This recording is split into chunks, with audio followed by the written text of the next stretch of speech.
نحمده ونستعينه ونستغفره ونعوذ بالله من شرور أنفسنا وسيئات أعمالنا من يهده الله فلا مضل له ومن يضلل فلا هادي له وأشهد أن لا إله إلا الله وحده لا شريك له وأشهد أن محمدا عبده ورسوله أما بعد فإن خير الحديث كتاب الله وخير الهدي هدي محمد صلى الله عليه وآله وسلم وشر الأمور محدثاتها وكل محدثة بدعة وكل بدعة ضلالة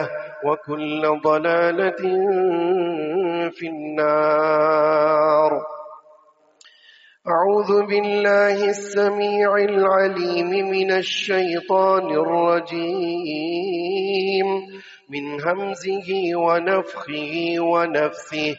واذكروا إذ أنتم قليل مستضعفون في الأرض تخافون أن يتخطفكم الناس فآواكم وأيدكم بنصره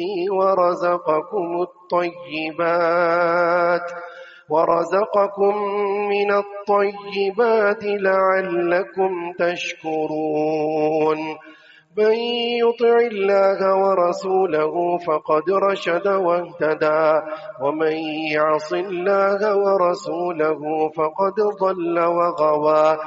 رب اشرح لي صدري ويسر لي أمري واحلل عقدة من لساني يفقه قولي. اللهم انفعنا بما علمتنا وعلمنا ما ينفعنا وزدنا علما آمین یا رب العالمین.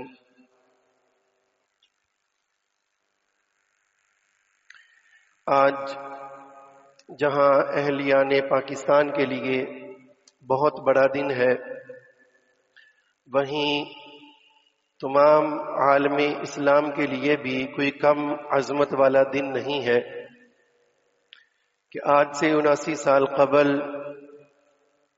14 اگست 1947 کو ایک نظریے اور ایک سوچ، ایک فکر اور جذبے کے تحت کلمہ طیبہ کی بنیاد پر نہ جانے کتنی ہی تحریکیں چلا کر، کتنے ہی لوگوں کی قربانیاں دے کر 20 لاکھ کے قریب لوگوں کو جنہوں نے ہجرت کی، ان کی تکلیفوں کو برداشت کر کے اللہ تعالیٰ نے یہ ہمیں ملک پاکستان عطا کیا.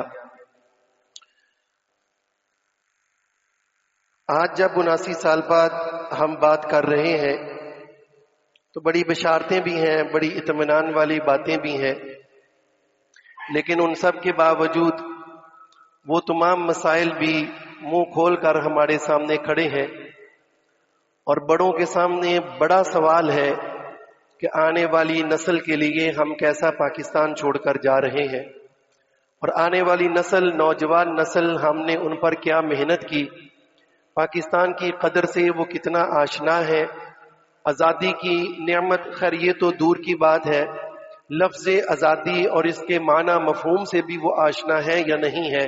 تو یہ بڑوں کے لیے ایک بڑا سوال ہے.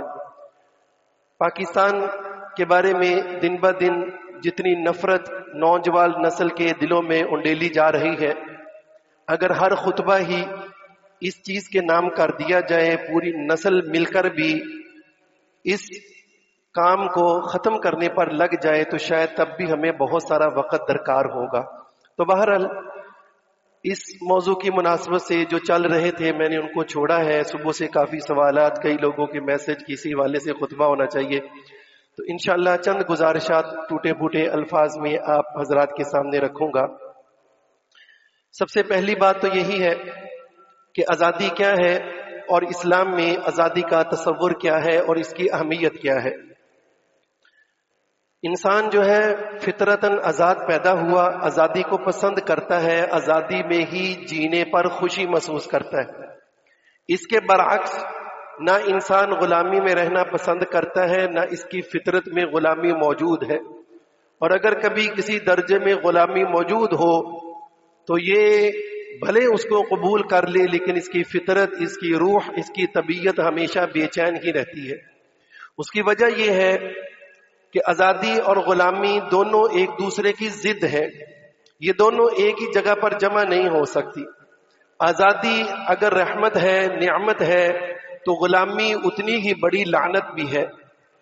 آزادی کا لفظ جو ہے یہ آدمیت کا شرف ہے، تو غلامی جو ہے انسان کو اللہ تعالیٰ نے جو مقام اور مرتبہ دیا ہے اس کے مقابلے میں ایک بدنما داغ ہے۔ اسی لیے ہم مسلمان اگر اپنی بات کریں تو اسلام کے پہلے شخص جناب محمد رسول اللہ صلی اللہ علیہ وسلم سے لے کر آج تک ہمیں کسی نے غلامی کے آداب نہیں سکھائے، نہ قرآن مجید میں نہ احادیث نبویہ میں ہمیں غلامی کے آداب کہیں نظر نہیں آتے۔ آزادی، غلاموں کو آزاد کرنا اور حکومتیں کیسے بنانی، اصول اور قوانین اور قاعدے کیا ہوں اور ان کے اندر عدل اور جتنے بھی ہیں، وہ سارا کچھ تفصیلی طور پر ملتا ہے کہ ہر پوائنٹ پر کتابیں، پی ایچ ڈی کے تھیسز، ایم فل کے تھیسز، بڑے بڑے نظریات اس کے بارے میں موجود ہیں۔ نبی علیہ السلام نے بہت ساری باتوں کو جہاں برقرار رکھا، وہیں پر دنیا میں آتے ہوئے غلط نظریات کو آپ نے توڑ کر پھینک دیا، لیکن کبھی نبی صلی اللہ علیہ وسلم نے ہمیں غلامی کے آداب نہیں سکھائے۔ اور جب کبھی غلامی کی بو بھی محسوس ہوئی، وہیں مسلمانوں نے، مسلمان حکمرانوں نے اپنا کردار ادا کیا۔ مشہور قول آپ سب جانتے ہوں گے، میں یاد دہانی کے لیے بس دوبارہ تذکرہ کر رہا ہوں کہ گورنر کے بیٹے نے جب ایک عام انسان کو، رعایا کو ظلم و ستم کا نشانہ بنایا اپنی ذاتی انا کی وجہ پر، باوجود اس کے کہ وہ گورنر بھی صحابی رسول تھے، عظیم صحابی رسول تھے، سیدنا عمر رضی اللہ تعالی عنہ کا وہ شاندار جملہ امام ذہبی رحمہ اللہ اور دیگر لوگوں نے بھی لکھا کہ ان کی ماؤں نے ان کو اپنی کوکھ سے آزاد پیدا کیا تھا، تم نے ان کو کب سے غلام بنانا شروع کر دیا۔ تو جب غلامی کی بو آئی، وہاں مسلمانوں کے سلاطین کی زبانوں سے یہ شاندار جملے ہمیں اسی بات کا جو ہے وہ درس دیتے ہیں۔ قرآن مجید میں اللہ تبارک و تعالیٰ نے جو انسان کے بارے میں بولا ہے بس 2 آیتیں، وَلَقَدْ كَرَّمْنَا بَنِي آدَمَ وَحَمَلْنَاهُمْ فِي الْبَرِّ وَالْبَحْرِ وَرَزَقْنَاهُمْ مِنَ الطَّيِّبَاتِ وَفَضَّلْنَاهُمْ عَلَى كَثِيرٍ مِّمَّنْ خَلَقْنَا تَفْضِيلًا۔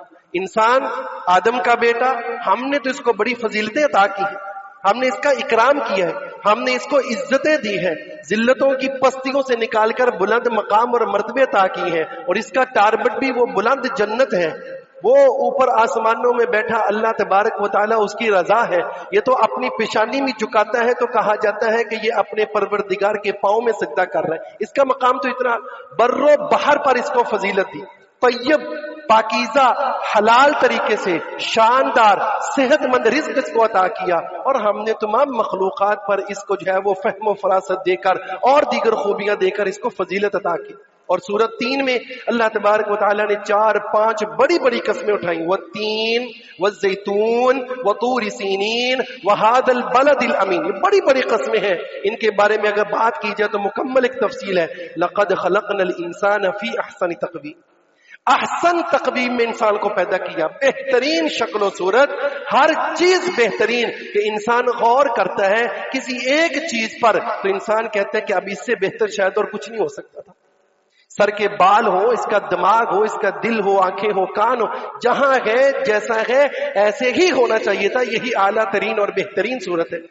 ہاں انسان ہے، ثم رددناہ اسفل سافلین، یہ پھر ذلتوں میں گر جاتا ہے، یہ پستیوں میں گر جاتا ہے، اتنا گرتا ہے کہ اسفل سافلین میں پہنچ جاتا ہے۔ اور وہ گرتا کیسے ہے؟ یہ غلام بن جاتا ہے، یہ غلام بن جاتا ہے۔ غلامی کیسے ہوتی ہے؟ جب اس کو پتہ نہیں ہوتا کہ آزادی کیا ہے، آزادی کی قدر کیا ہے، آزادی کتنی بڑی نعمت ہے۔ اگر بندے کو پتہ نہیں تو اس کو تو پتہ ہی نہیں کہ آزادی کیا ہے، غلامی کیا ہے۔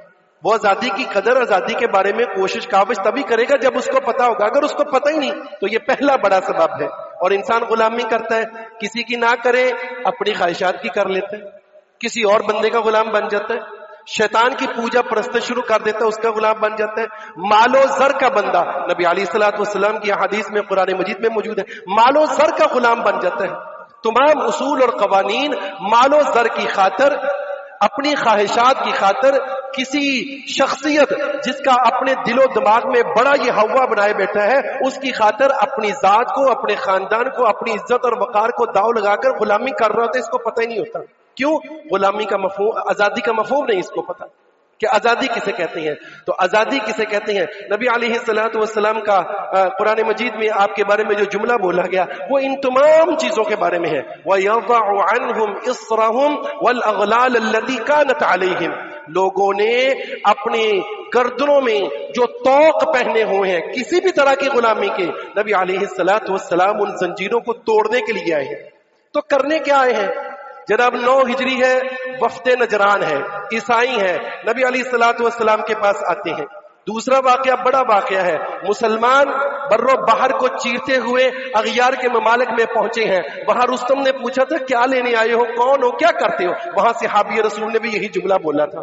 نبی علیہ الصلوۃ والسلام نے وفد نجران کے سامنے بولا تھا آپ کون ہیں، کیوں ہیں، کیسے ہیں، کیا چاہتے ہیں؟ نبی علیہ الصلوۃ والسلام نے غلامی اور آزادی کی تعریف ادھر ہی طے کر دی تھی۔ آپ نے فرمایا تھا فَإِنِّي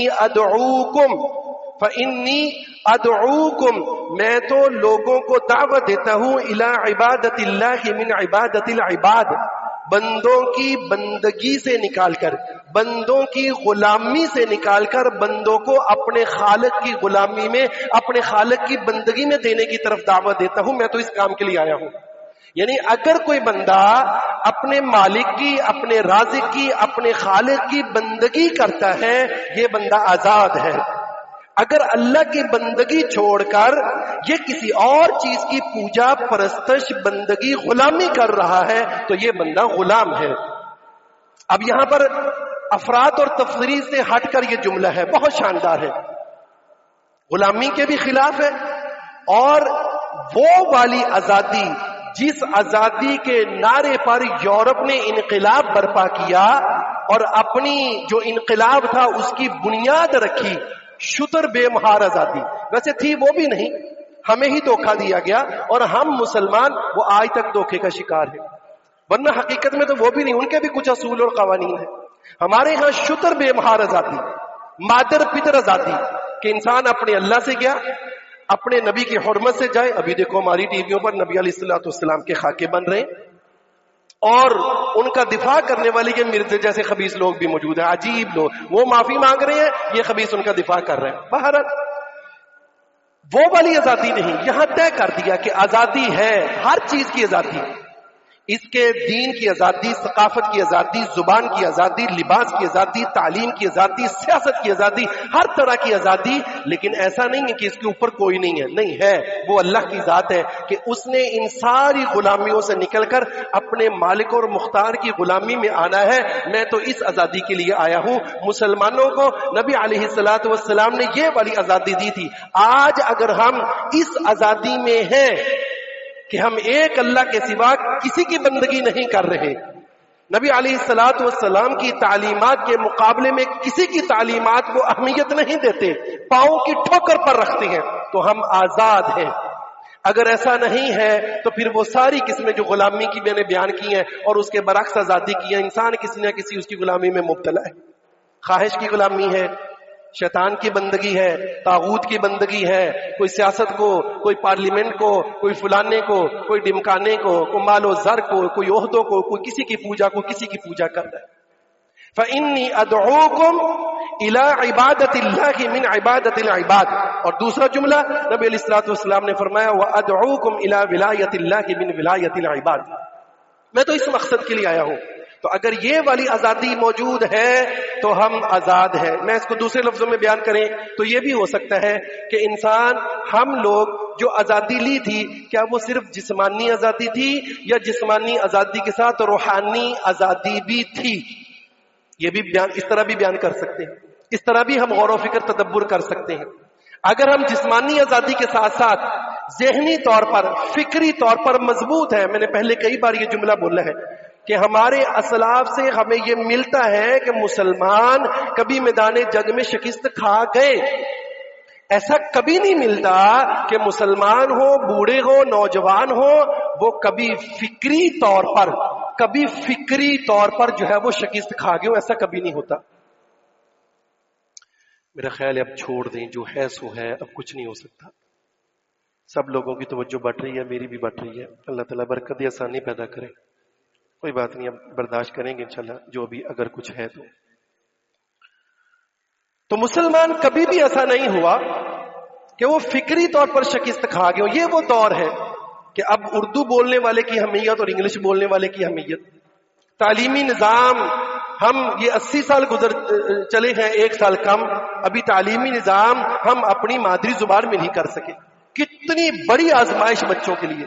گھر میں کچھ بول لیں، محلے میں کچھ بول لیں، سکول میں کچھ بول لیں اور مسجد میں آ کر کچھ پڑھے. ایک چھوٹا بچہ واقعی آزاد ہے. وہ جو پیدا ہوا آج بچہ، وہ جسمانی روحانی طور پر آزاد. ہم نے اس کو آزاد ملک دیا یا نہیں دیا؟ یہ ایک بہت بڑا سوال ہے ہمارے لیے. اس کی اہمیت کے بارے میں بس ایک روایت آپ کے سامنے رکھتا ہوں. نبی علیہ الصلوۃ والسلام نے فرمایا، من اصبح منکم آمنا فی سربۃ، تم میں سے جو کوئی شخص صبح اس حالت میں کرے کہ وہ اپنے گھر میں، اپنے قوم میں، اپنے وطن میں امن کے ساتھ ہو. پہلا جملہ. دوسرا جملہ فرمایا معافن فی جسدہ، اس کا جسم تندرست ہو، صحیح سلامت ہو، رات جیسے سویا تھا ویسے صبح جو ہے وہ اٹھا ہے. اور تیسرا جملہ آپ نے فرمایا عندہ قوت یومہ، اس کے پاس اگر ایک دن کا رزق موجود ہے، اپنے گھر میں، اپنے وطن میں، اپنے علاقے میں امن کے ساتھ موجود ہے. نمبر 2، اس کا جسم سلامت ہے، بیماریوں سے اللہ نے اس کو محفوظ رکھا ہے. اور نمبر 3، اس کے پاس ایک دن کا رزق موجود ہے. نبی علیہ الصلوۃ والسلام نے فرمایا فکأنما حیزت لہ الدنیا، گویا اس بندے کو پوری کی پوری دنیا جو ہے وہ عطا کر دی گئی ہے. سنن ترمذی کے اندر یہ فرمان موجود ہے. یہ 3 چیزیں کسی کے پاس موجود ہیں، گویا پوری دنیا اس کے پاس موجود ہے. شکر اس پر لازم، نعمتوں کی قدر اس پر لازم، اس آزادی کی قدر اس پر لازم، اللہ نے جو رزق دیا وہ اس پر لازم. جنت میں تو پرندوں کے جیسے دل جو لوگ ہوں گے وہ جائیں گے. پرندے صبح اٹھتے ہیں، ان کے پاس کیا ہوتا ہے؟ کچھ نہیں. صبح نکلتے ہیں، اپنی روزی تلاش کرتے ہیں، اللہ کے سہارے اڑتے رہتے ہیں، شام کو پیٹ بھر کے واپس اپنے گھروں میں آ جاتے ہیں. ہمارے پاس سالوں کا محفوظ ہے، ہم اپنی نسلوں کی فکر کر رہے ہیں، اس کے باوجود ہم بے چین ہیں. کیوں؟ یہ جسم تو آزاد ہے، ان کے دل و دماغ، روح اور ان کا ایمان آزاد نہیں ہے. یا کسی نہ کسی غلامی میں ہم لوگ جو ہے وہ موجود ہے، تبھی تو یہ ٹینشن اور پریشانی ہے. اگر یہ چیز ہمیں نصیب ہو جائے، امن کی قدر کریں، ایک دن کا رزق موجود ہے اس کی قدر کریں، اپنی سلامتی کو غنیمت جانیں. کیا لگتا ہے آپ کو یہ سارے مسائل جو آج ہمارے سامنے موجود ہیں، یہ مسائل ہیں کوئی؟ کیا مدینہ کے اندر یہ مسائل تھے؟ نہیں تھے. نبی علیہ الصلوۃ والسلام کے ہاں آزادی کی اتنی قدر تھی کہ نبی صلی اللہ علیہ وسلم وہ شخص تھے جنہوں نے حقیقی معنوں میں غلاموں کو آزاد کرنے میں حقیقی طور پر جو ہے وہ اقدامات کیے. میرا خیال ہے قرآن مجید میں شاید ایک ہی جگہ ہے جہاں دائیں ہاتھ والے، جن کو اعمال نامہ دائیں ہاتھ میں ملے گا، ان کے اعمال کا تذکرہ ہے نام لے کر، اولئک اصحاب المیمنہ، کہ یہ وہ لوگ ہیں جو دائیں ہاتھ والے ہیں. شاید یہ ایک ہی جگہ پر ہے، میں بھی کوئی اور ہو میرے علم میں نہ ہو، ورنہ تو سارے عملی ایسے ہیں. نام لے کر میں کہہ رہا ہوں سورۃ البلد میں کہ ان کے اعمال کون سے ہیں جن کو اعمال نامہ دائیں ہاتھ میں ملے گا، اور ان میں ایک بڑا عمل ہے فک رقبہ، کہ وہ گردنوں کو آزاد کرتی ہیں، غلاموں کو آزاد کرتے ہیں. کفارے، نظر، نہ جانے کن کن صورتوں میں نبی علیہ الصلوۃ والسلام نے غلاموں کو جو ہے وہ آزاد کرنے کی ترغیب دی، اور ہمیں بتایا کہ اللہ کے بندو آزادی جو ہے وہ کتنی بڑی نعمت ہوتی ہے، اور ہم نے جو ہے وہ اس کی کتنی جو ہے وہ قدر کرنی ہے. نبی علیہ الصلوۃ والسلام کی اور بھی جو ہے وہ اس طرح کی بہت زیادہ قربانی تھی. ایک بات ہو. دوسری بات، پاکستان کیوں بنا تھا، کیسے بنا تھا، بات کرنے کی ضرورت نہیں ہے، سب کو پتا ہے. لیکن کیا کریں، ہر سال بحث چھڑ جاتی ہے، قائد اعظم نے کیوں بنایا تھا، یہ تو دھوکہ تھا، یہ فلاں تھا، یہ فلاں تھا، یہ فلاں تھا. اصل میں ان چیزوں سے واسطہ نہیں پڑا نا، اسی لیے. باقی جو ٹی وی پر بیٹھتے ہیں ان کی ایک ہی کوشش ہے، زندگیاں گزر گئی، بیچاروں کی نسلیں گزر گئی، آج تک ثابت نہیں کر سکے. ایک تقریر سے ناکام کوشش کرتے ہیں کہ قائد اعظم ایک سیکولر سٹیٹ بنانا چاہتے تھے، وہ اسلامک سٹیٹ نہیں بنانا چاہتے تھے. کبھی ان کی ذات کی بات کی جاتی ہے، کبھی ان کے ماضی کی بات کی جاتی ہے، کبھی کوئی ایک آدھا جملہ تقریر میں سے نکال کر اس کو ثابت کر. جھوٹ فرار دھوکہ ہے، جتنا مرضی دے لیں، آج تک کوشش کامیاب نہیں ہو سکی تو آئندہ بھی نہیں ہو سکی. کلمہ طیبہ کے نام پر بننے والا ملک ہے، کلمہ طیبہ کے نام پر. ہجرت مدینہ میں بھی ہوئی تھی، اس کے لیے بھی ہوئی ہے، اس کا نام بھی طیبہ، مدینہ طیبہ، اس کا نام بھی پاکستان. بڑی مناسبتیں موجود ہیں. رمضان المبارک 27ویں رات اور 27واں روزہ تھا، بڑی مناسبتیں موجود ہیں. اس کے باوجود صرف ایک تقریر جس میں حالات ایسے بن گئے تھے نا، انہوں نے سب لوگوں کو اعتماد میں لینے کے لیے یہ تو کہا تھا کہ پاکستان میں تمام قومیں، تمام ادیان کے لوگ محفوظ رہیں گے، آزادی ہوگی، جو جس دین پر چلنا چاہے چلے، اس پر کوئی قدغن نہیں ہوگی. یہ تو اسلام کا بھی تصور ہے، لا اکراہ فی الدین، دین کو قبول کروانے میں کسی پر جبر نہیں، یہ تو اسلام کا بھی تصور ہے. اس بات میں سیکولر، لیکن ان کی آگے والی پیچھے والی ساری تقریریں ان کو پس پوچھ ڈال دیا جاتا ہے. آپ جتنی بھی ہیں، میں ابھی وقت کم ہے، میں ان کو آپ کے سامنے جو ہے وہ پیش نہیں کر سکتا. شیلانگ میں جو انہوں نے جو ہے وہ کہا تھا، کراچی کا جو مشہور خطاب ان کا ہر جگہ پڑھتے ہیں، وہ کون سا رشتہ ہے، وہ ایک لمبا جو ہے وہ خطاب ہے. کراچی بار ایسوسی ایشن سے جو انہوں نے خطاب کیا تھا، اسٹیٹ بینک اور پاکستان کے افتتاح کے موقع پر خطاب کیا، اس وقت کہا تھا کہ ہم ایسا معاشی نظام مرتب کرنے جا رہے ہیں جو عین اسلامی اصولوں کے مطابق ہو. لیکن میں صرف ایک بات کا تذکرہ کرنا چاہتا ہوں، قائد اعظم نے کیا خود ادارہ بنایا تھا؟ قائد اعظم نے کیا خود کوئی ادارہ بنایا تھا پاکستان بننے کے بعد؟ جی ہاں، انہوں نے صرف ایک ہی ادارہ بنایا تھا. اس کے بعد ان کی موت ہو گئی، اور ان کی موت کے بعد اس ادارے کی ساری چیزیں جلا کر راکھ کر دی گئی. جی میں ہوں اج کل وہ کربلا وچ بھی اگ لگ گئی سی نا، خیمے جل گئے سی. ادھر بھی جو ہے وہ جو سرکاری بلڈنگیں ہوتی ہیں ان کو آگ لگ جاتی ہے، سارا ڈیٹا ہی جل جاتا ہے، جو ہے وہ سب کچھ ہی ختم، ریکارڈ ہی ختم کر دیتے ہیں. اس کے بجٹ میں جو کاپی لگی ہوئی تھی بعد میں لوگوں کو اس سے پتا چلا. وہ ایک ادارہ انہوں نے بنایا تھا، ڈپارٹمنٹ آف اسلامک ریکنسٹرکشن. علامہ محمد اسد کو اس کی سربراہی دی گئی تھی. اب علامہ اسد کتنی بڑی شخصیت تھی وہ بھی پڑھ کے دیکھ لیں. اس کی سربراہی اس کو دی گئی تھی اور اس کا یہ نام رکھا تھا، اور اسلام کے اصولوں کے مطابق ملک کو چلانے کے لیے انہوں نے ایک ادارہ قائم کیا تھا. باقی اس کے علاوہ بہت ساری دلیلیں ہیں، قرارداد مقاصد ہے اور دیگر بہت ساری دلیلیں. اور ایک بہت بڑی دلیل، جناب پاکستان کیسے بنا تھا؟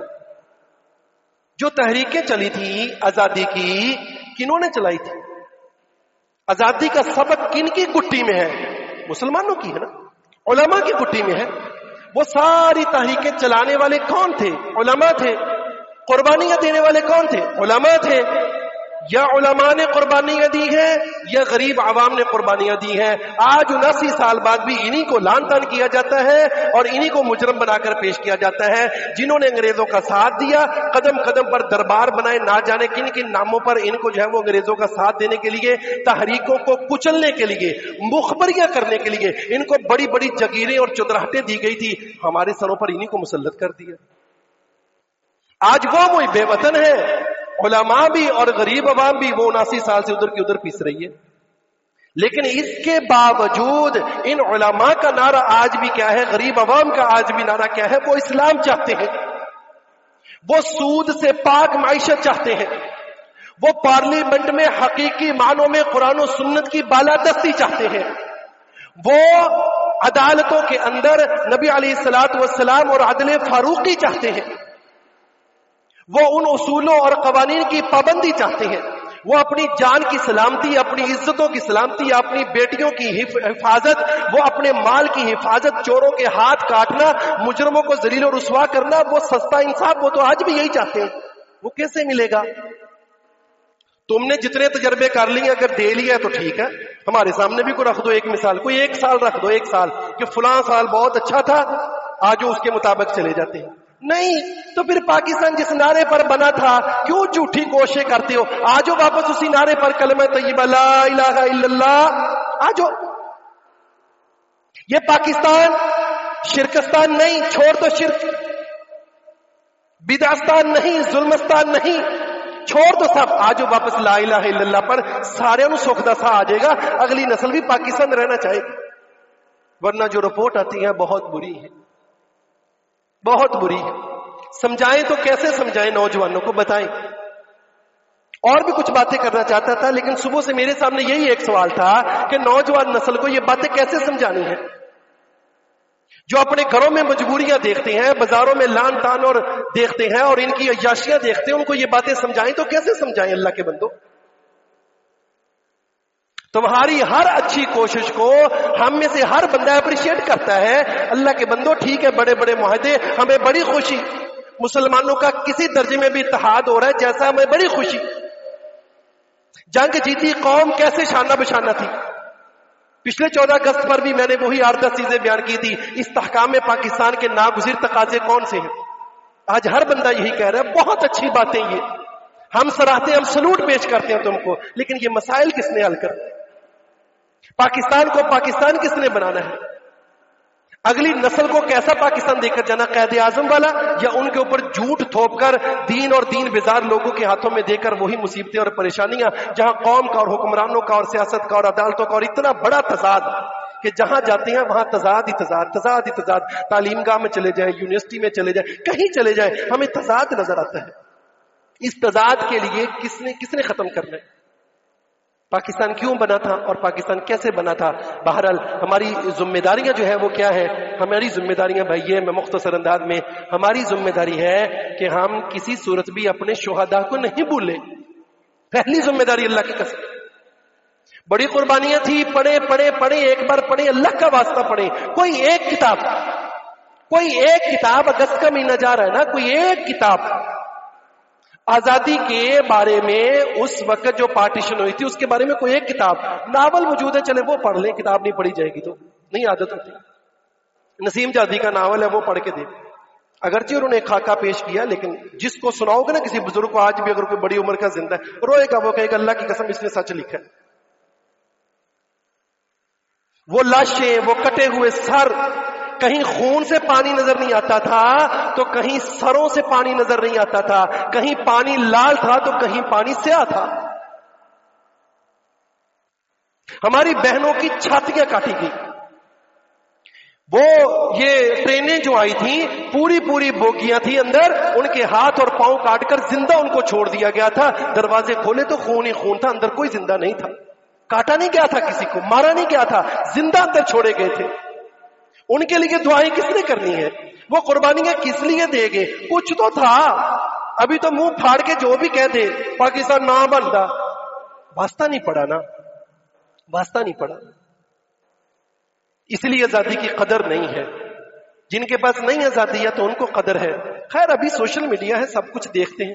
ملکوں میں کیا ہوا ہے, مسلمانوں کے اوپر کیسے نبی علیہ الصلوۃ والسلام کی پیشین گوئی کے مطابق. ان شہداء کے لیے بہرحال بات لمبی نہیں کرتے, ہماری دعا کرنا یہ ہماری ذمہ داری ہے. اگر ہم نہیں کرتے تو پھر نمبر 2, ملک کی سلامتی کے لیے دعا. کوئی دعا ایسی خالی نہیں ہونی چاہیے. اللہ کی قسم میرا کوئی دن نہیں گزرتا میں ملک کی سلامتی کے لیے کبھی دعا نہ کرتا ہوں. اللہ نبی صلی اللہ علیہ وسلم کے الفاظ, اللہم آمنا فی اوطاننا واصلح ائمتنا وولاۃ امورنا. سارا دن گالیاں, ملک نو بھی گالیاں, حکمرانوں نے بھی گالیاں. چلو تنقید کر لیتا ہے بندہ, وہ بھی ایک الگ اصول قواعد ہے, اس پر نہیں جاتا. تو کبھی دعا بھی تو کرے نا, کبھی دعا بھی تو کرے. ٹھیک ہے جی بہت گندا ملک ہے تو کسی نے کچھ نہیں دیتا, کرے دعا تے کر کے ویلو, شاید اللہ دعا نہ دے دے. یہ عجیب بات ہے کہ زبانیں جو ہیں پورے لوگوں نے ملا کے, میڈیا کا پورا اتنا زور, ڈراموں کا دور, ملک پاکستان کے بارے میں اتنی نفرت کہ جہاں ہم رہ رہے ہیں, ہمارے والدین رہ رہے ہیں, ہمارے بڑوں کی قبریں جہاں پر موجود ہے, ہمارا مستقبل جس وطن سے جو ہے وہ وابستہ ہے, اس کے لیے زبان سے دعا نہ نکلے. بہت ضروری ہے, بہت ضروری ہے دعا کرنا, اللہ تعالیٰ کا شکر ادا کرنا ہے نا. مجھے اس بارے میں بولنے کی ضرورت ہے. جہالت کے کاموں سے بچنا. آزادی جہالت کے کاموں کے لیے نہیں ہے. کیا لگتا ہے رات سے جو کچھ ملک میں ہو رہا ہے, پاکستان ان کاموں کے لیے آزاد کروایا تھا؟ کیا یہ کام انڈیا میں نہیں ہو سکتے تھے؟ بھارت کے ساتھ رہتے کیا انہوں نے ناچ گانے سے, ترانے سے, بے پردگی سے, کیک کاٹنے سے, باجے بجانے سے, یہ لمبی چوڑی انڈسٹری جو قائم کر دی ہے فضول پیسہ خرچ کرنے کے لیے, بچوں کی ضد اور والدین جن سے گھر کا خرچ پورا نہیں ہو رہا, پتہ نہیں بیچارے کہاں سے ان کو چیزیں لے کر دے. بچے دیکھتے ہیں فلانے دے باپ نے او لیتا مینوں نہیں، فلانے دے باپ نے مینوں نہیں. عجیب گھر میں ٹینشن. حقیقی آزادی کیا ہے؟ آزادی کے تقاضے کیا ہیں؟ آزادی کا مفہوم جہالت کے سارے کام نہ. نبی علیہ الصلوۃ والسلام مکہ میں داخل ہو رہے تھے، آپ کا سر جھکا ہوا تھا، کوئی فخر نہیں، کوئی غرور نہیں، کوئی تکبر نہیں، کوئی مارکا نہیں، سب اللہ تعالیٰ کی عطا ہے، اللہ کا شکر. کوئی جہالت کے کام نہیں، سجدہ شکر. موسیٰ علیہ السلام کو آزادی ملی، روزہ رکھا ہے نا. مدینہ میں بھی نبی علیہ الصلوۃ والسلام آئے، پوچھا روزہ رکھتے ہو؟ یہودی ہیں جی، بڑیاں گالا کر دیں اپنے کیوں رکھتے ہو؟ اللہ نے فرعون کی غلامی سے اس دن نجات دی تھی. آج مسلمان کیا کر رہے ہیں؟ تے یہودیاں نالوں چنگے، یہودیاں کو لتری کھانے. وہ تو آزادی پر روزہ رکھے، ہمارا نبی آزادی پر مکہ میں نفل پڑے، بیت اللہ میں جا کر بت پرستی سے پاک کر کے وہاں سجدہ شکر بجا لائے، اپنی سواری پر بیٹھے ہوئے عاجزی انکساری سے آپ کی تھوڑی جو ہے وہ آپ کے سینے کے ساتھ لگی ہوئی. ہماری ذمہ داری ہے جہالت کے ہر طرح کے کاموں سے بچنا، اپنے بچوں کو بچانا. اتنا شور ہے، صبح سے بیٹھا تیاری کر رہا تھا، گھر گیا میں کہا چلو جا کے گھنٹہ سو جاتا ہوں. بچوں کی پاں کہاں سونا ہے؟ کیا ان والدین کے لیے دل سے بد دعائیں نہیں نکلتی جو اپنے بچوں کو لے کر دے رہے ہیں؟ نبی علیہ الصلوۃ والسلام نے فرمایا لعنت والی ہے دو آوازیں لعنت والی. ایک وہ آواز جو خوشی کے موقع پر نکلتی ہے، دوسری وہ آواز جو غم کے موقع پر نکلتی ہے، دونوں لعنتی. بندہ مومن عاجزی انکساری مٹیا آیا، جتنی اس کا عروج ملتا ہے اتنا یہ جھکتا ہے. یہ پاں شاں موٹر سائیکل سلنسر ایکسیڈنٹ قتل و غارت، ماں باپ کے لیے دکھ، ماں باپ اپنی جھکتی ہوئی کمر کے ساتھ جنازے اٹھاتے ہیں. انا للہ و انا الیہ راجعون. نہ میرے نوجوان بھائی جو یہاں موجود ہیں، آج کوئی جہالت کا کام نہ کرنا اللہ کا واسطہ. الٹا جا کر مبلغ بنے، دعوت دے دوسروں کو، ان سے جو ہے وہ منع کرے. بہرحال اگلا کام یہ اس وطن سے حقیقی محبت کریں. اس وطن کو لوٹنے والے، برباد کرنے والے، یہ رشوت خور لوگ، یہ ظالم لوگ، ان سے نفرت کریں، اچھی بات ہے. اور سبق سیکھیں کہ میں نے اپنی زندگی میں کبھی یہ کام نہیں کرنا جتنا بھی مجبور ہو جاؤں. لیکن وطن سے نفرت کیوں کرنی ہے؟ اس میں تو پلے پڑے ہیں، اس کی فضاؤں کا، اس کی مٹی کا، اس کی ہر چیز کا ہم پر احسان ہے. ہر چیز کا احسان ہے. من لم یشکر الناس لم یشکر الناس، کیسے حدیث ہے؟ اللہ کا بھی شکر نہیں وہ کر سکتا. اور ذہنی غلامی سے نجات جو میں بیان کر چکا ہوں، اقامت دین اور نفاذ شریعت کے لیے کوشش کریں. اللہ نے سورہ حج میں باقاعدہ طور پر کہا کہ جن کو ہم کوئی جگہ دیتے ہیں نا، وہ 4 کام کرتے ہیں. الذین ان مکناہم فی الارض، 9ویں سپارے میں کہا ہے کہ ان کو دشمنوں سے آزاد کروا کے ہم جو ان کو خلیفہ بناتے ہیں، اس لیے کہ ہم دیکھیں وہ کیسے عمل کرتے ہیں. وہ عمل کیسے کرنے ہیں وہ اللہ نے یہاں سورہ حج میں بتایا. الذین ان مکناہم فی الارض اقاموا الصلاۃ وآتوا الزکاۃ وامروا بالمعروف ونہوا عن المنکر. نماز قائم کرنی ہے، زکوٰۃ کو قائم کرنا ہے، اور امر بالمعروف نیکی کا حکم دینا ہے اور برائی سے منع کرنا ہے. یہ 4 ذمہ داریاں ہیں. 4 ذمہ داریاں. اس کے لیے جتنی کوشش ہو سکتی کریں. دیکھیں نا آپ سادہ، چلو یہ اگر سمجھ نہیں لگتا، نبی علیہ الصلوۃ والسلام کو مدینہ ملا، آپ نے جا کر کیا کیا؟ سب سے پہلا کام کیا کیا جی؟ کیا کیا؟ مسجد بنائی، مسجد کی آباد کاری. دوسرا کام آپ نے کیا کیا؟ بڑا مواخات مدینہ قائم کی. سارے تعصبات ختم کر دیے. ابھی دیکھ لیں بلوچستان فلاں کیا حال ہے ہمارا. قوموں یہ مہاجر اور یہ جناب مقامی ہے، یہ سندھی ہے، یہ پنجابی ہے، یہ سرائکی ہے، ہمیں اس میں بٹا ہے. اور کچھ نہ ملے تو پھر مسلک تو ہے ہی، پھر مسلکوں کے اندر بھی جماتے ہیں، بٹ گئے. نبی علیہ الصلوۃ والسلام نے سب جا کے ختم کر دیا مواخات مدینہ. آپ نے تیسرا بڑا کام کیا؟ میثاق مدینہ. میثاق مدینہ آپ نے ارد گرد تمام علاقے کے لوگوں سے مدینہ کی حفاظت کے لیے شاندار معاہدے کیے. 52 دفعات ہیں اس کی، 52 پڑھنے والی ہے، شاندار ہے. دنیا جتنی مرضی ترقی کر لے کبھی ان سے بے پرواہ نہیں ہو سکتی. اور دنیا مواخات مدینہ جیسی مثال دوبارہ پیش کرنے سے قاصر ہے. آج ضرورت ہے ہم وہی بھائی چارہ قائم کریں، ملک کی سلامتی کے لیے ویسے ہی بڑے بڑے فیصلے کریں اور مسجدوں کی آباد کاری کریں. اللہ مجھے آپ سب کو عمل کی توفیق عطا فرمائے، اس وطن کو ہمارے لیے سلامت رکھے، ہمیں اس وطن کی آباد کاری میں اپنا کردار ادا کرنے کی توفیق عطا فرمائے. وآخر دعوانا الحمدللہ رب العالمین. واشهد ان لا اله الا الله وحده لا شريك له واشهد ان محمدا عبده ورسوله. اما بعد، پچھلے خطبہ جمعۃ المبارک میں 3 باتوں کا تذکرہ کیا تھا، میں دوبارہ دہرائے دیتا ہوں. نماز سے پہلے زبان کے ساتھ کوئی نیت نہیں، دل کا ارادہ کرنا ہے.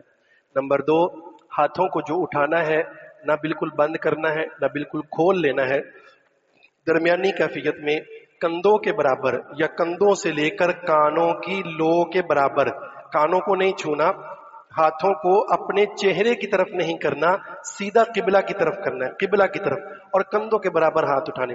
اور تیسرا ہم نے تذکرہ کیا تھا کہ نبی علیہ الصلوۃ والسلام کی بالکل صحیح روایات میں جس بات کا تذکرہ ملتا ہے وہ ہے کہ آپ نے سینے پر ہاتھ باندھے۔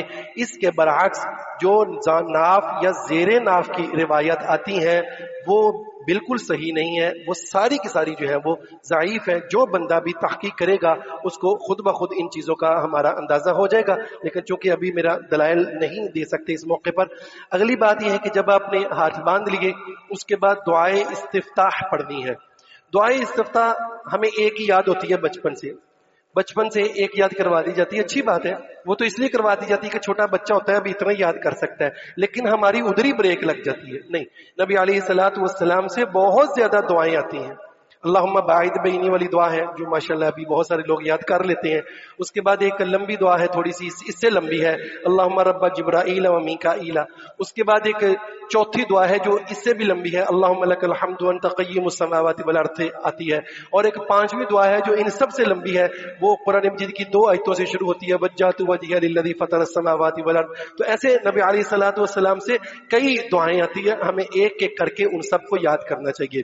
یہاں دوسری بات کا تذکرہ کر دوں، آپ نے دعائے استفتاح کب پڑھنی ہے؟ اگر آپ اکیلے ہیں تب تو پڑھنی ہے، اگر آپ جماعت کے ساتھ ہیں، پھر اگر آپ نے، توجہ سے میری اس بات کو سن لیجئے، اگر آپ نے امام کے ساتھ اللہ اکبر کیا تو دعائے استفتاح پڑھنی ہے۔ اگر آپ امام کے بعد، امام کے اللہ اکبر کر لینے کے بعد، یعنی قرات شروع کر لی یا سری نمازیں تھیں ان میں آپ کو لگا کہ ذرا کوئی 1 منٹ گزر گیا ہے، آدھا منٹ، تب آپ نے نماز میں شامل ہوئے، میں ابھی دوسری تیسری چوتھی کی تو بات ہی نہیں کر رہا، میں ابھی پہلی کی بات کر رہا ہوں کہ پہلی رکعت میں بھی اگر آپ کی تکبیر تحریمہ رہ گئی ہے تو اب دعائے استفتاح پڑھنے کی ضرورت نہیں ہے، کیونکہ جاہری نمازوں میں تو سورہ فاتحہ کے علاوہ کچھ بھی نہیں پڑھنا۔ جب سورہ فاتحہ کے علاوہ قرآن نہیں پڑھ سکتے تو کوئی اور دعا بھی نہیں پڑھ سکتے، اور سری نمازوں میں پتہ نہیں ہے کہ امام کب رکوع میں چلا جائے گا، اسی لیے آپ ڈائریکٹ اعوذ باللہ بسم اللہ پڑھ کے سورہ فاتحہ شروع کریں۔ واضح یہ بات میری؟ دوسری رکعت میں ملی ہے، تیسری میں ملی ہے، چوتھے میں ملی ہے، تب تو بالکل نہیں۔ ایسے یہاں ایک اور بات کی وضاحت کر دوں کہ ہاتھ اللہ اکبر کہہ کر کب باندھنے ہیں امام کے پیچھے؟ اللہ اکبر کہہ کر ہاتھ کب باندھنے ہیں؟ جب آپ نے قیام کرنا ہے۔ اگر قیام نہیں کرنا تو ہاتھ بھی نہیں باندھنے۔ مثلا امام رکوع میں ہے تو ہمارے سارے بھائی کیا کرتے ہیں، وہ اللہ اکبر کہہ کر پہلے ہاتھ باندھتے ہیں پھر رکوع میں جاتے ہیں، ایسا نہیں ہے۔ امام سجدے میں ہے، وہ اللہ اکبر کہہ کر پہلے ہاتھ باندھیں گے پھر سیدھا سجدے میں جائیں گے، نہیں۔ نماز میں شامل ہونے کا طریقہ ہے کہ آپ نے کہا اللہ اکبر، یہ نماز میں شامل ہوگے۔ اب آگے اگر آپ نے قیام کرنا ہے تو ہاتھ باندھیں گے، اگر قیام نہیں کرنا رکوع میں جانا تو رکوع چلے جائیں گے، اگر قیام بھی نہیں ہے سجدہ، رکوع بھی نہیں ہے سجدہ ہے تو آپ سجدے میں چلے جائیں گے، اگر امام تشہد میں بیٹھا ہے تو آپ اللہ اکبر کیا کریں گے، تشہد میں بیٹھ جائیں گے، ہاتھ نہیں باندھیں گے۔ یہ بہت سارے لوگوں کو اس بات کا نہیں پتا ہوتا، وہ پہلے نکا جا قیام کر دیں 1 سیکنڈ کا، پھر اس کے بعد جو ہے وہ اگلی کیفیت میں جاتے ہیں۔ ایسا نہیں ہے، بس نماز میں اللہ اکبر سے داخل ہونا ہے، اس کے بعد جو اگلی کیفیت جس میں امام ہے وہاں امام کے ساتھ شامل ہو جانا ہے۔ دوسری بات یہ کہ سورہ فاتحہ پڑھنا ہر نماز کی ہر رکعت میں ضروری ہے، یہ کم از کم مقدار ہے قرآن مجید کی تلاوت کی جو اللہ تعالیٰ نے فرض قرار دی ہے۔ اگر کوئی بندہ سورہ فاتحہ نہیں پڑھتا، یہ کم از کم مقدار ہے جس کے اوپر پوری امت جمع ہے، پوری امت کا اتفاق رہے گا کہ دنیا کے کسی بھی کونے میں کوئی بھی بندہ کون سی بھی نماز پڑھے تو امت ایک چیز پر متفق رہے گی کہ وہ نماز کی ہر رکعت میں، بھلے وہ اکیلا ہو، امام کے پیچھے ہو، نفل ہو، فرض ہو، جنازہ ہو، عید ہو، سورہ فاتحہ پڑھے گا، سورہ فاتحہ پڑھے گا۔ اب اس کے دلائل بے شمار ہے، دلائل کے بغیر ہی اتنی بات کافی ہے۔ آپ میں سے جو بندہ تحقیق کرے گا، سوال و جواب کرے گا، انشاءاللہ العزیز وہ اسی حقیقت تک پہنچے گا کہ سورہ فاتحہ کے بغیر نماز نہیں ہوتی۔ لا صلاۃ لمن لم یقرأ الا بفاتحۃ الکتاب۔ اس کے بعد ہے قرات کرنی۔ قرات آپ قرآن مجید کے کسی بھی حصے سے کر سکتے ہیں۔ آپ کو اگر ایک ہی صورت آتی ہے تو ہر رکعت میں وہی صورت پڑھ سکتے ہیں، کوئی حرج والی بات نہیں. بہتر یہ ہے کہ صورتوں کو ترتیب سے پڑھا جائے، لیکن اگر ترتیب آگے پیچھے ہو جائے تو جو فتویٰ دیا جاتا ہے کہ نماز نہیں ہوگی، یہ بالکل غلط بات ہے. نبی علیہ الصلوۃ والسلام نے خود ترتیب آگے پیچھے کی ہے، خود ترتیب آگے پیچھے کی ہے. آپ سے ترتیب آگے پیچھے کرنا ثابت ہے، اس سے جو ہے وہ کوئی ضروری بات نہیں ہے. یہ قرات آپ زبانی بھی کر سکتے ہیں، اور آپ اکیلے ہو نماز پڑھ رہے ہو تو اوپر دیکھ کر بھی کر سکتے ہیں. اگر آپ کو قرآن نہیں آتا، آپ لمبی قرات کرنا چاہتے ہیں تو آپ اوپر دیکھ کر بھی کر سکتے ہیں، اس میں کوئی حرج والی جو ہے وہ بات نہیں ہے. قرات کرتے کرتے آیات کا جواب دینا، جنت والی آیت آئی ہے تو جنت کا سوال کرنا، جہنم والی ہے جہنم سے پناہ مانگنا، یہ بھی نبی علیہ الصلوۃ والسلام کی سنت ہے. لیکن ظاہری بات ہے یہ تو ہم تبھی کر سکتے ہیں جب ہمیں اس کا جو ہے وہ ترجمہ آتا ہوگا. آخری بات یہ کہ جو آخری دو رکعتیں ہوتی ہیں، تیسری رکعت یا چوتھی رکعت، ان میں بھی قرات کر سکتے ہیں. کرنا چاہیں تو مرضی ہے، ضروری نہیں ہے. کرنا چاہیں کر سکتے ہیں. مثلا کوئی بندہ نفل پڑھ رہا ہے، وہ چاروں رکعتوں میں قرات کرتا ہے تو اچھی بات ہے، حضرت عمر سے بھی ثابت ہے، نبی علیہ الصلوۃ والسلام سے زور میں ثابت ہے. اور اگر کوئی امام کے پیچھے ہے، ابھی امام کھڑا ہے، اس نے اپنی سورہ فاتحہ پڑھ لی، اب یہ بندہ کیا کرے؟ چپ کر کے کھڑا رہے؟ نہیں، یہ سورت پڑھ لے. تیسری رکعت میں چوتھی رکعت میں کوئی حرج والی بات نہیں، پڑھ سکتا ہے. مغرب کی تیسری رکعت میں حضرت ابوبکر صدیق سے بھی ثابت ہے، ربنا لا تزغ قلوبنا، میں ان کی محبت میں جب جب یاد آ جائے یہ آیت جو ہے وہ ضرور پڑھتا ہوں کہ چلو ان سے موجود ہے تو ایک رکعت جو ہے وہ سیدنا ابوبکر صدیق کی یاد بھی ہو جاتی ہے اور ان کا ایک عمل بھی زندہ ہو جاتا ہے. اللہ تعالیٰ ہم سب کو عمل کی توفیق عطا فرمائے. اللہم صلی وبارک وسلم علی محمد وعلی آل محمد کما صلیت وبارکت علی ابراہیم وعلی آل ابراہیم انک حمید مجید. اے اللہ ہمارے گناہوں کو معاف فرما، ہماری کمیوں سے کوتاہیوں سے درگزر فرما. اے اللہ ہمیں اپنے حصے کا کردار ادا کرنے کی توفیق عطا فرما. اے اللہ اپنے حصے کی شمع روشن کرنے کی توفیق عطا فرما. اے اللہ نیگیٹو سوچ سے محفوظ فرما کر مثبت سوچ کی توفیق عطا فرما. اے اللہ ہمارے اس پاک وطن کو سلامت رکھ، اس کی عوام کو سلامت رکھ، پریشانیوں سے، آفتوں سے، مصیبتوں سے بچا کر رکھ. اے اللہ ملک پاکستان کے تمام افراد کو آپس میں پیار، محبت، اتفاق سے رہنے کی توفیق عطا فرما. اے اللہ ان کو کلمہ طیبہ پر جمع فرما. اے اللہ ہمیں ملک پاکستان کو توحید والا جگہ، توحید والی مملکت بنانے کی توفیق عطا فرما. اے اللہ بدعات کے خاتمے کے لیے ہمیں اپنا اپنا کردار ادا کرنے کی توفیق عطا فرما. اے اللہ عدل و انصاف کے لیے اپنا کردار ادا کرنے کی توفیق عطا فرما. اے اللہ ہمیں رشوت دینے والا بھی نہ بنا اور ہمیں رشوت لینے والا بھی نہ بنا. اے اللہ ہر قسم کی لعنت سے ہمیں محفوظ فرما. اے اللہ بیماروں کو شفا کامل عاجل عطا فرما، تنگ دستیوں کی تنگیوں کو دور فرما. پھر اللہ مقروضوں کے قرض ادا کرنے میں آسانی والا معاملہ فرما. اے اللہ جو تیرے حضور پہنچ چکے ان کی مغفرت فرما، ان کے درجات بلند فرما. ہمیں بھی اس دن کی تیاری کی توفیق عطا فرما. قبر کے حساب سے، محشر کی سختیوں سے، جہنم کے عذاب سے تیری پناہ چاہتے ہیں، اپنی پناہ میں لے لے. اے اللہ حساب کتاب نہ لینا، بغیر حساب کتاب کے جنت الفردوس کا داخلہ عطا فرمانا. اپنے پیارے حبیب کے ہاتھوں حوض کوثر کا پانی عطا فرمانا. پیارے اللہ اپنے عرش کا سایہ عطا فرمانا، جنت الفردوس کا داخلہ عطا فرمانا. سبحان ربک رب العزت عما یصفون وسلام علی المرسلین والحمد للہ رب العالمین.